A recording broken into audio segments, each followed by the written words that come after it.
Salut à tous.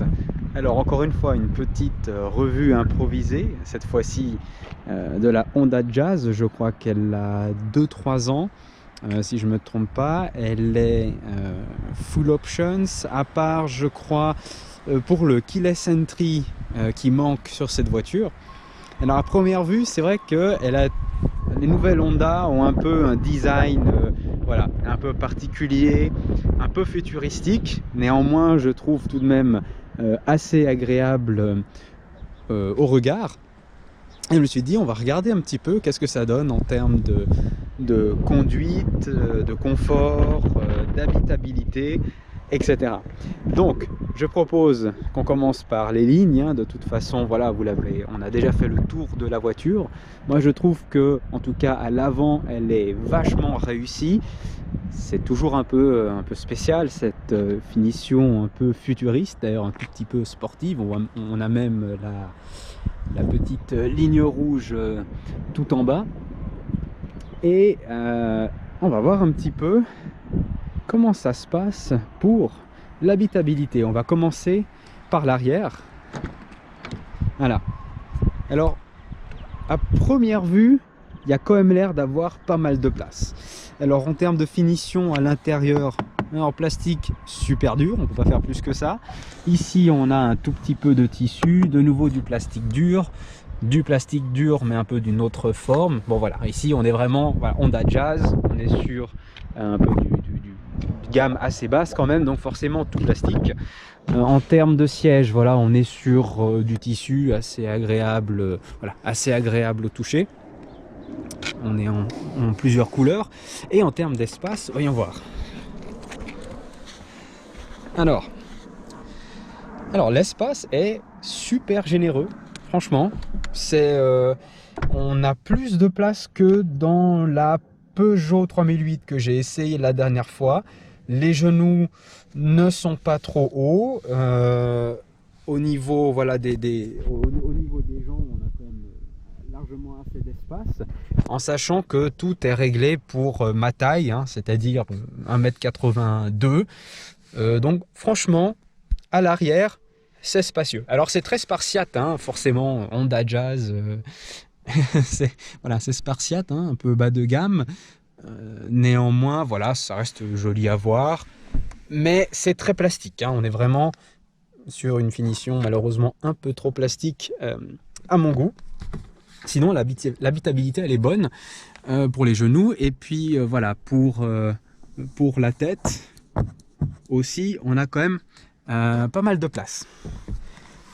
Alors qu'est-ce que nous avons pour le coffre? Alors pour le coffre, moi je trouve que le système d'ouverture il est quand même assez haut par rapport à la taille du coffre en entier. Donc c'est vrai qu'il faut faire attention de ne pas se taper le coffre dans la tête. Et sinon on a un espace qui est quand même assez confortable. Et d'ailleurs on peut baisser les sièges. Alors vu qu'il y a le siège enfant sur l'autre côté, on ne pourra pas tout baisser. Là on va voir un peu comment ça se passe. Alors très facile à enlever. On voit bien qu'il y a le siège, la banquette qui descend, voilà, qui s'avance et qui descend complètement.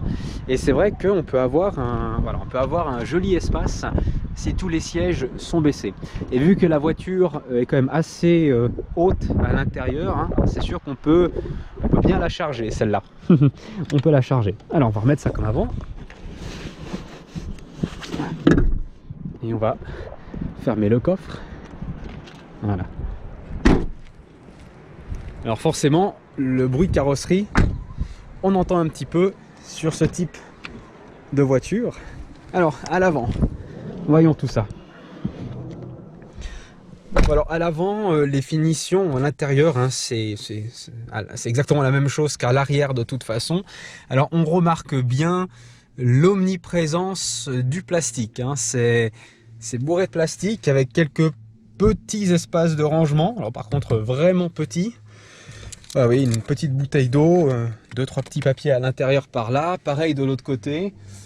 Et puis à l'arrière, on est sur le même principe. En termes de rangement, qu'est-ce qu'on a de plus? Alors on a bien évidemment, voilà, le vide-poche, je ne sais plus comment ça s'appelle. En tout cas, voilà, là on a un petit peu de place, c'est déjà plein. Ici, nous avons pour poser le bras. Alors franchement, alors pour conduire, c'est très bas. Je suis pas très sûr à quoi ça sert vraiment en fait. C'est vraiment bas, hein. Et ce n'est pas vraiment réglable.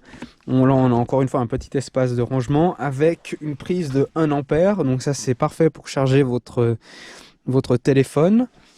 Voilà, alors frein à main, siège chauffant avec 2 niveaux de réglage, ce qui est pas mal. La Yaris par exemple n'en a pas, il y a juste un niveau de réglage et puis ça se règle automatiquement, mais on peut quand même avoir vite chaud. En termes de boîte de vitesse, on est sur une automatique, sur du CVT, parking, bon rien de spécial, on a un mode D normal et un mode sport.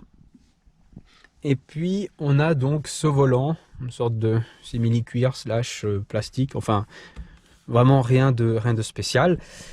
Et on a donc les différents compteurs. Donc là, on est encore sur tout à l'aiguille, hein. Et qu'est-ce que nous avons? Alors là, on a ici, voilà, un peu le lane assist, mais on est vraiment sur de l'alerting uniquement. Donc il n'y a pas de correction de voie. Le système donc de radar et l'ESP. Par contre, l'emplacement de ces boutons, je trouve, il est un tout petit peu trop quand même devant. Je sais pas si parfois, si on est un peu grand, on risque de toucher ces boutons sans faire exprès en sortant ou en entrant de la voiture. Et puis voilà, alors qu'est-ce qu'on a? Bon, les lumières automatiques, nous avons aussi les essuie-glaces automatiques et un volant bourré de boutons. Alors je trouve un tout petit peu trop de boutons à mon goût. On va voir un peu qu'est-ce que ça fait tout ça. Et on a l'écran tactile. Et puis le réglage, alors là pour la ventilation, on est vraiment sur du à l'ancienne, hein. Disons, voilà, il n'y a rien qui est automatique à ce niveau-là. Alors, par contre, on a le dégivrage pour la lunette arrière et aussi les rétros, ça c'est quand même pas si mal. Et puis nous avons ici, alors nous avons une prise de cigare, alors de la HDMI, d'accord, ok, bon, c'est intéressant, je sais pas trop comment ça marche avec cet écran en haut. Et encore une fois, une prise USB de 1 ampère et un petit peu de rangement par là. Alors normalement, il n'y a pas de charge QI, je crois que ça s'appelle, hein. Il n'y a pas de système de chargement sans fil. Les sièges sont réglables manuellement. Alors en tout cas, celui du conducteur, il est réglable en hauteur. Et puis bien évidemment, l'inclinaison du dossier.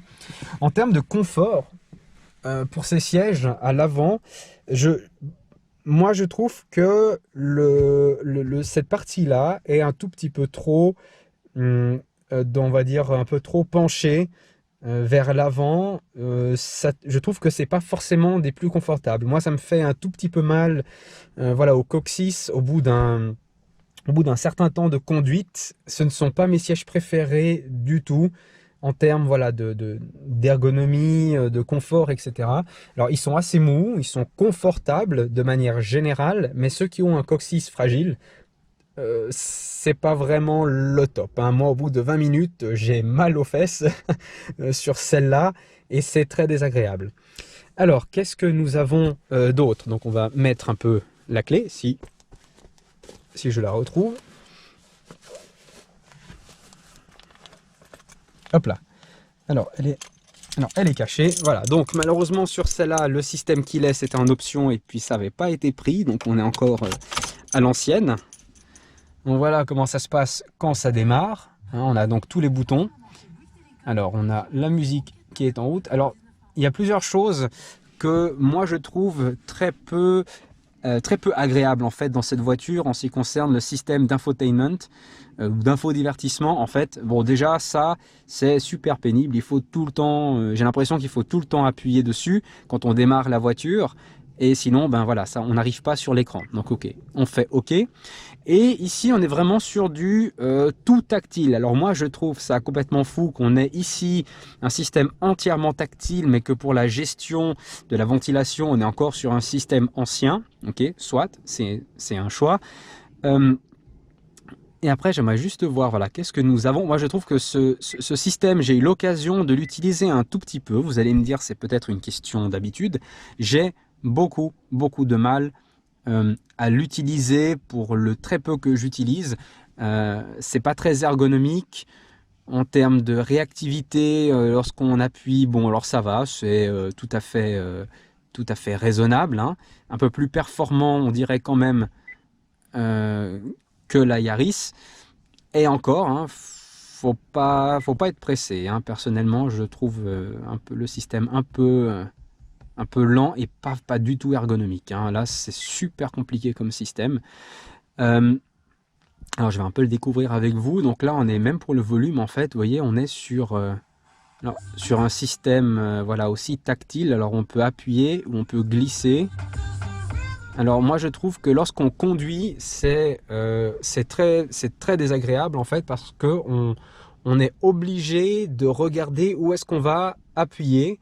Et surtout le système n'est pas du tout dans le champ de vision comme sur la Peugeot ou l'Audi par exemple. Là on est vraiment sur un système qui est quand même plus bas où il faut voilà un peu bouger la tête et savoir où est-ce qu'on va appuyer. Moi je trouve ça très désagréable et peu sûr lorsque l'on roule. Alors après, qu'est-ce que nous avons? On a le menu de la navigation, d'accord. Alors on a le menu oui, qui n'est pas très rapide. Ok, encore une fois, voilà un message d'avertissement parce qu'il faut mettre à jour. Ok. Encore une fois un message d'avertissement comme avant. Et puis voilà, on peut configurer alors, certains paramètres. On va pas forcément tous les faire parce que on est sur du classique, voilà pour du GPS. Par contre, vu la présentation, on dirait vraiment une application, comme un peu une application complètement séparée, qui a d'ailleurs même des mini-applications à l'intérieur. Alors ça, je vous avoue que je ne vois pas du tout qui va se servir d'un truc pareil. Voilà. C'est bon là, c'est pas forcément des plus fluides, d'accord. Alors qu'est-ce que nous avons d'autre? Alors, vous voyez, moi je sais jamais comment ça marche. Voilà. Donc là, on a pour la gestion du téléphone. Alors, le téléphone n'est pas connecté. D'accord, donc on peut bien sûr jouer la musique en Bluetooth avec. Alors on va sur le menu principal, on a les paramètres de la voiture. On a donc les paramètres du téléphone. Voilà, où on peut connecter notre appareil, voir la liste des appareils qui ont déjà été connectés. Les paramètres voilà, audio. Alors, source pop-up, ok, bon, on a les paramètres du son. Voilà, bon, les trucs classiques de gestion du son. Speed Volume Compensation, voilà, donc ça c'est plus on va vite, plus elle va vouloir mettre le son automatiquement un peu plus fort pour avoir le même niveau que si on était à l'arrêt, disons, la même sensation. En termes de système, qu'est-ce que nous avons? Alors voilà, le positionnement des icônes, etc. Le volume, le bip, le voice prompt. Genre si on veut parler avec la voiture pour lancer des commandes. Enfin voilà, quelques paramètres classiques. Pareil pour la reconnaissance vocale, le son. Oui, en fait, voilà, c'est vrai que si on va ça, c'est un peu les pages au final, hein. C'est la même chose que si on fait ça, normalement. Ou je me trompe peut-être. Ah oui, c'est franchement pas des plus. Ouais, c'est ça, c'est exactement ce que je vous dis. Voilà, donc si vous descendez, de toute façon, vous allez faire tous les menus. Je pense que c'est une habitude à avoir, personnellement, une habitude que je n'arrive pas. Il y a beaucoup de menus, il y a beaucoup de paramètres, c'est un peu caché dans tous les sens. Alors, Bluetooth, Wi-Fi. Bon, alors on peut avoir le Bluetooth, hein, comme on l'a dit avant, on peut avoir le Wi-Fi. Alors, le Wi-Fi, hop, alors pas du tout comme ça. Alors, le Wi-Fi, alors dans les Bluetooth, Wi-Fi. Wi-Fi on-off, donc je pense qu'elle peut aussi avoir le hotspot, cette voiture, soit, d'accord. On va faire marche arrière, encore une fois marche arrière. Et puis, qu'est-ce que nous avons d'autre? Non, vous voyez, c'est vraiment embêtant, faut s'habituer. Paramètres, voilà, audio. Bon, voilà, pas grand-chose ici, mais je trouve que... Ah, on a encore d'autres applications. Alors, un navigateur. D'accord, c'est intéressant, un navigateur, une calculette, un calendrier, l'horloge, téléchargement, galerie, Garmin Navigator, d'accord, pour le GPS, installer des applications Android, ok, et on a des widgets, on a beaucoup de choses. Franchement, honnêtement, je suis perdu. Vous voyez, c'est encore des menus qui sont un peu éparpillés avec des applications sur une voiture. Je trouve que c'est comme beaucoup. Alors j'aimerais juste voir. Voilà, c'est bien l'application GPS, hein, téléchargement. De toute façon, voilà, on n'est jamais allé sur Internet avec. C'est super compliqué pour moi, je trouve. Pour moi, là, on dépasse, on va dire, le but d'une voiture qui est de vous amener d'un point A à un point B voilà, sans vous compliquer la tâche. Alors ici, on a de quoi allumer et éteindre la radio. Je vous avoue que ce bouton, à l'époque, je l'ai quand même cherché bien longtemps parce que c'est un bouton physique, hein. Cette fois-ci, c'est bien le seul qui est physique là. On peut avoir un CD et gérer, je crois, l'éclairage de nuit, off et de jour. Enfin bon, sorte de préenregistrement de la luminosité en fonction de la situation. Alors qu'est-ce que nous avons d'autre pour le système d'infotainment? Alors pas grand chose. Maintenant, si on passe plutôt par là, alors si j'arrive à ne pas faire tomber la caméra. Voilà. Alors moi je trouve ce petit espace assez intéressant. Alors il est en noir et blanc et il peut aussi passer, je crois, à l'orange ou au rouge en fonction de la situation. Elle peut reconnaître, ce qui est assez intéressant pour une voiture de cette catégorie, c'est qu'elle peut reconnaître les panneaux de signalisation et pas uniquement, il me semble, pas uniquement que ceux de la vitesse. Il est possible de faire en sorte d'avoir un limiteur de vitesse, d'accord, donc on la configure à 50 km/h par exemple, et puis on ne pourra pas dépasser les 50. Encore mieux, on peut faire en sorte que ce soit dynamique. Ça veut dire que si la voiture voit un panneau 50, ce sera la limitation à 50 qui sera effective sur la voiture et vous ne pourrez pas dépasser. Si c'est à 80, on pourra aller à 80 maximum. Donc ça, ce côté dynamique est assez intéressant, mais je trouve qu'il faut faire attention parce que sinon on peut avoir des surprises. Il faut qu'elle puisse reconnaître correctement les panneaux. Alors encore une fois, ici on peut changer les menus à droite avec les boutons par ici. Alors voyons voir, je vais essayer de regarder un peu avec vous tout ce que ça fait. Donc là j'appuie sur la flèche du haut. On voit qu'on passe les différents menus. Donc on a 15 degrés, le trip A à 9200 km, d'accord. Pas de reconnaissance de panneaux. On monte, là on pourra afficher que les panneaux. Là si j'appuie sur sélection, qu'est-ce qu'on a? Alors là on a une sorte de menu supplémentaire qui apparaît. Alerte de crevaison, configuration du système conducteur, tiens on va aller pour vous. Système frein urbain actif. D'accord, je suppose que c'est pour les montées en côte peut-être, ou si on laisse, peut-être pour qu'on n'ait pas besoin de garder le pied sur le frein tout le temps, ça on va regarder. Distance, avertissement, collision avant, donc un système anti-collision, en tout cas il y a un avertissement. Alors loin, normal, proche, off, et on peut sortir. Donc c'est quoi? On va mettre ça sur proche. Voilà. Système reconnaissance de panneaux routiers. Alors, petite icône activée, petite icône arrêt, où on sort. Ben, petite icône activée, d'accord. Ensuite, on a la sortie. Alors, juste alors, le frein actif. Ok, ça c'est activé, parfait. Alors, on va descendre, hop, on va sortir de là. Alors, et ça demande un petit peu de prise en main, ces petits menus, hein, mais après, voilà, une fois que ça vient, c'est assez facile.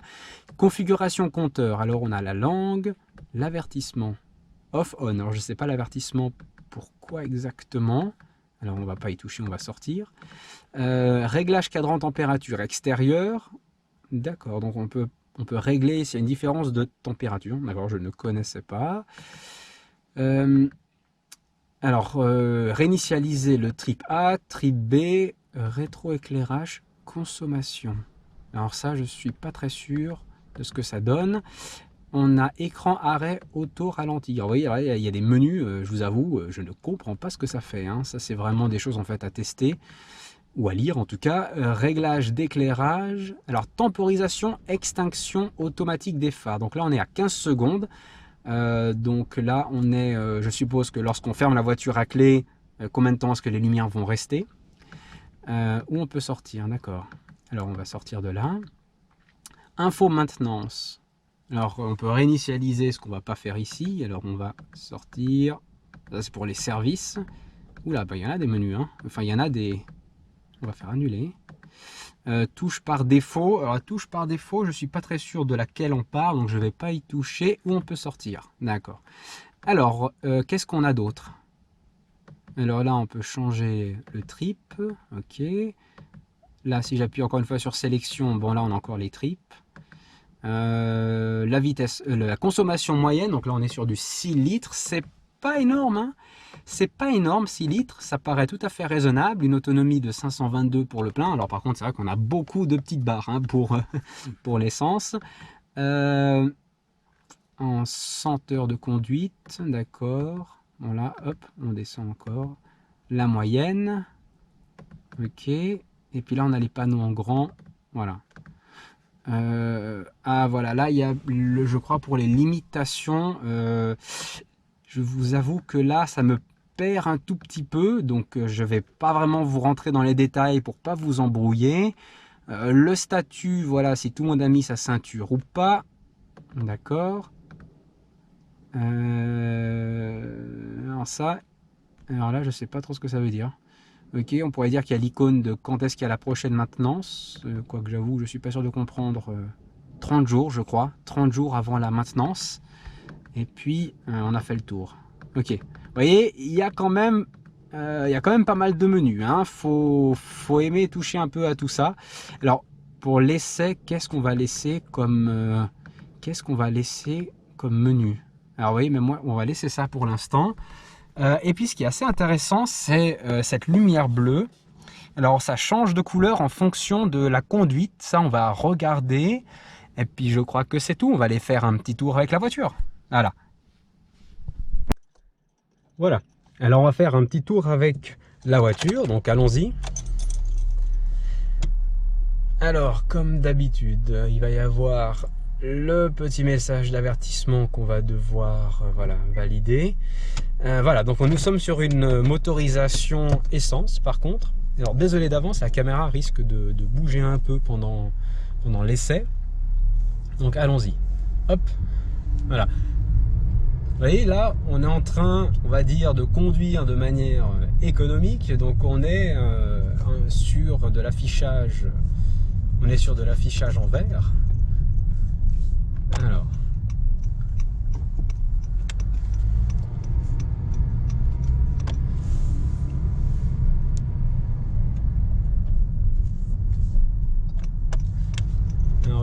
Terme. Alors je trouve la voiture, les suspensions sont assez confortables. On n'est pas sur quelque chose de trop ferme. Je trouve que c'est un tout petit peu moins ferme que la Toyota Yaris qu'on voit devant d'ailleurs. Alors allons-y. Alors quand même le moteur du bruit, enfin le bruit du moteur pardon, est quand même assez présent, pas forcément à cause de la boîte CVT, mais plutôt en termes de l'isolation générale. Hein, on est vraiment sur ce genre de gamme de voitures japonaises. L'insonorisation par rapport à l'extérieur et l'insonorisation côté moteur, voilà, ça laisse toujours un peu à désirer. Hein. Voilà, c'est peu insonorisé, c'est très plastique. Voilà, c'est toujours un peu la même chose avec ce genre de gamme. Alors là, on va voir. Hop. Là, je trouve que le bruit de la boîte de vitesse est moins présent que sur la Toyota Yaris, par exemple. Je trouve que c'est moins désagréable. D'ailleurs c'est aussi assez marrant parce qu'il y a un compte tour malgré le fait qu'on soit sur une boîte CVT. Bon, sur les Audi il y a une dizaine d'années, il y avait certaines versions aussi avec une boîte CVT, il y avait aussi un compte tour. On n'a pas par contre la notion de vitesse, sauf si on se met alors en mode sport, non. Mais si on se met en mode manuel, alors on a les pédales, pas les pédales, on a les petits trucs là sur les côtés, j'ai oublié comment ça s'appelle. Là par contre, voilà, on peut simuler un peu les vitesses. Alors, par contre, ça ne reste pas. Il y a un mode, attendez, il y a un mode, je sais plus comment on fait, il me semblait qu'on pouvait se mettre un peu en mode manuel, mais je ne retrouve pas. Parce que finalement le levier de vitesse est très simple, hein, c'est vraiment D ou S. Je ne vois plus comment est-ce qu'on fait. Il me semblait qu'il y avait quelque chose. Ah voilà, on se met en mode S et ensuite on appuie voilà, donc sur les petits boutons ici, et effectivement ça marche. Voilà, donc là on peut conduire en manuel, une sorte de manuel. On sent les passages de vitesse quand on les passe, on sent le passage de rapport. Par contre, un peu brutal, mais pas désagréable. De toute façon, c'est que si on est en mode manuel. Alors par contre, depuis là, il n'a pas réussi à lire les panneaux. Je crois que dans le village, il avait réussi, mais comme il a détecté qu'on n'est plus sur la même route, il a dû supprimer le message. Il a dû supprimer la vitesse. Alors on va regarder qu'est-ce qui se passe si donc on essaie de traverser la voie. Est-ce qu'elle détecte? Voilà. Reprenez le volant en main. Alors par contre, il n'y a pas du tout de rattrapage de la part de la voiture, c'est uniquement en manuel. D'ailleurs, je vais vous changer les menus aussi parce que peut-être qu'il y a quelque chose de plus intéressant à voir. Alors là, on est sur la consommation 10 litres au 100, mais non, c'est pas ça, peut-être en moyenne. Ah oui, j'ai pas l'habitude exactement de qu'est-ce qu'on peut afficher. On peut rester comme ça. Je vais bien vous montrer la consommation. Alors, voyons la consommation en temps réel, tiens. Voilà, on est par là.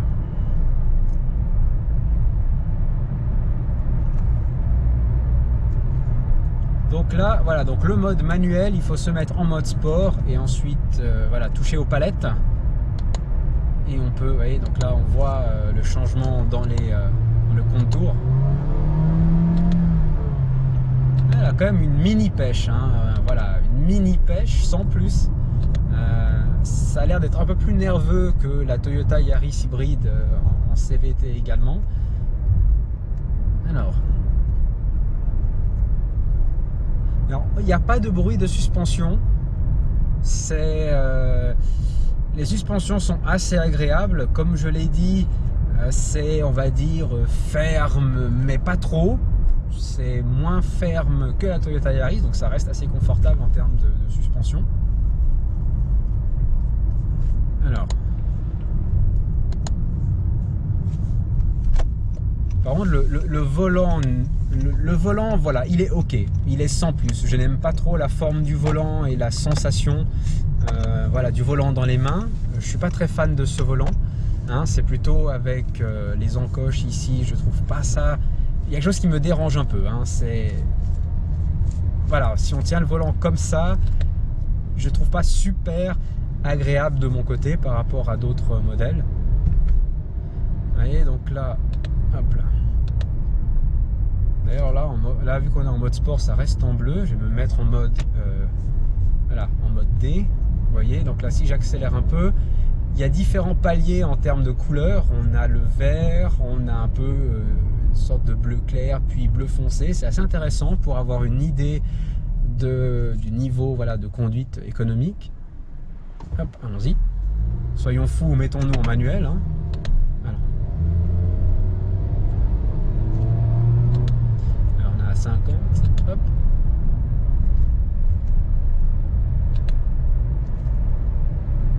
Voyons un peu qu'est-ce qu'elle donne, cette voiture.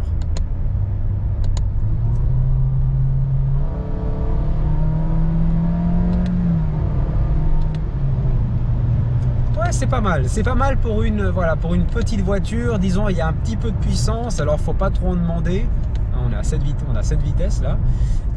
Faut pas trop en demander. Pour la ville, c'est parfait.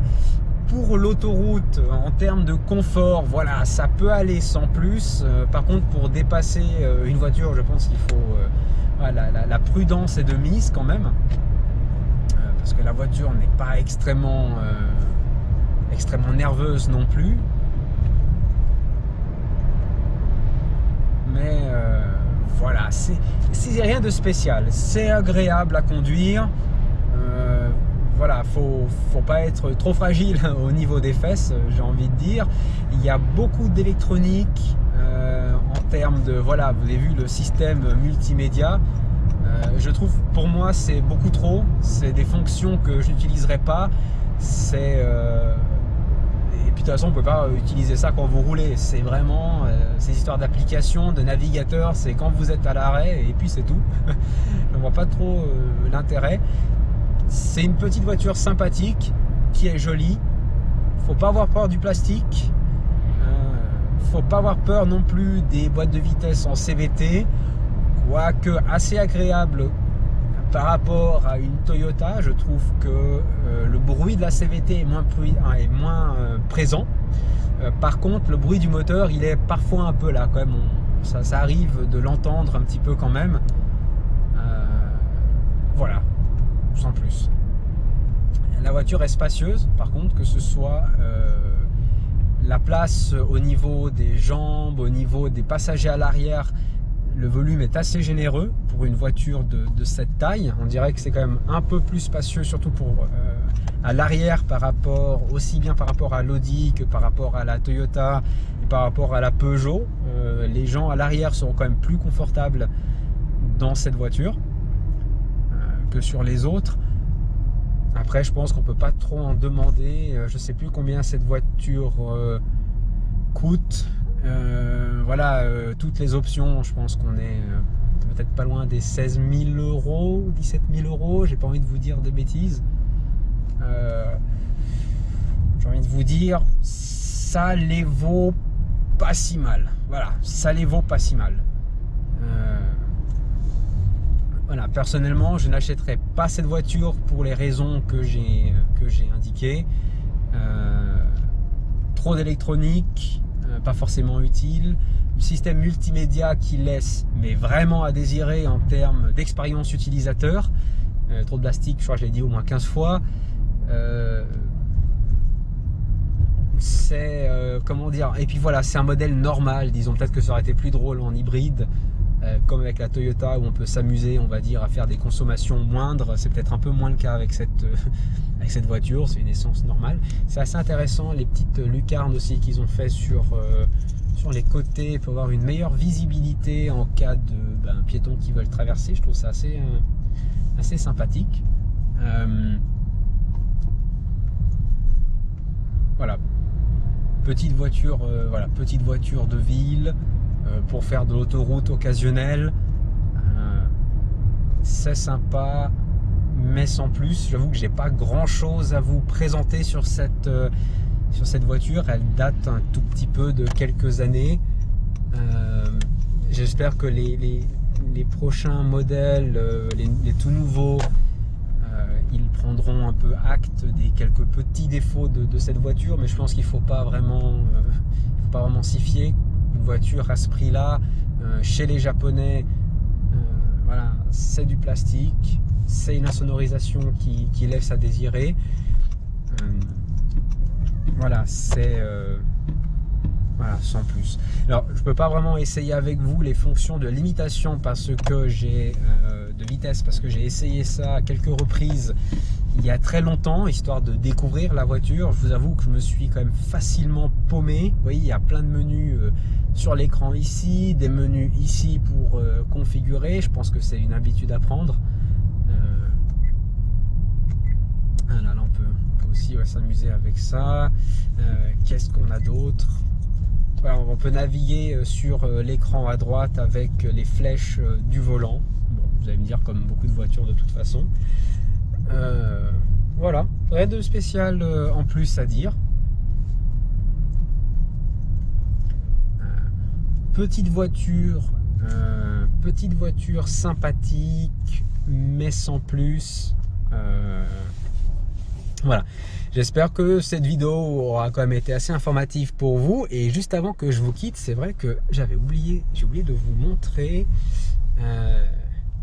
Alors normalement, hein, si je me trompe pas, elle est équipée de radar à l'arrière. Alors attendez, on va essayer. Ça, on va arrêter. Normalement, elle est équipée donc des capteurs. Voilà. Donc ça, c'est assez intéressant. J'aime beaucoup le côté un peu graphique de ça. Alors on a aussi bien l'affichage à droite sur l'écran que l'affichage ici au niveau central, avec le petit i pour faire attention. Et puis je crois qu'il n'y a que 2 capteurs, on va dire, pour l'avant au niveau de la représentation ici. Il y en a un à gauche et un à droite. Alors par contre, si je fais la marche arrière, voyons voir. Hein, si je fais juste la marche arrière pour vous montrer. Alors, je trouve que le système met un peu de temps à venir. Hein. Là, il faut... là, on va s'approcher encore. Voilà, ça vire au rouge à droite et ça reste fixe là-bas. Ok, faisons la marche arrière.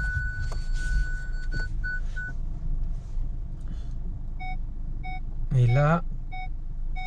Alors, est-ce qu'on en a... Vous voyez, moi je trouve que... Par contre, je trouve que ça ne laisse pas beaucoup. Là, il faut... la prudence est de mise avec ce système-là. Je vais vous dire pourquoi. Parce que le système s'active tard.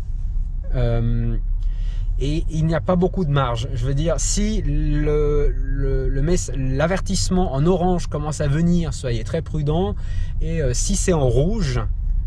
Alors arrêtez-vous tout de suite. C'est pas comme les Audi ou même les Toyota où lorsque ça bip en continu, vous avez encore un petit peu de marge. Vous pouvez facilement vous déplacer de quelques centimètres sans souci. Sur celle-là, j'ai trouvé que ça s'active très tard et il n'y a pas beaucoup de marge. Donc il faut juste être conscient de ça. Mais sinon, à part ça, bon bah voilà, c'est un système... un radar classique. Voilà, j'espère que cette vidéo aura été informative pour vous. Si vous avez aimé la vidéo, n'hésitez pas à la liker et puis à vous abonner à ma chaîne si vous voulez voir d'autres essais de ce genre. Je sais qu'il y a encore une voiture à vous présenter, mais ça c'est dans quelques mois. Et puis si vous avez des questions, n'hésitez pas à me les poser et j'essaierai de vous répondre. Voilà, salut à tous!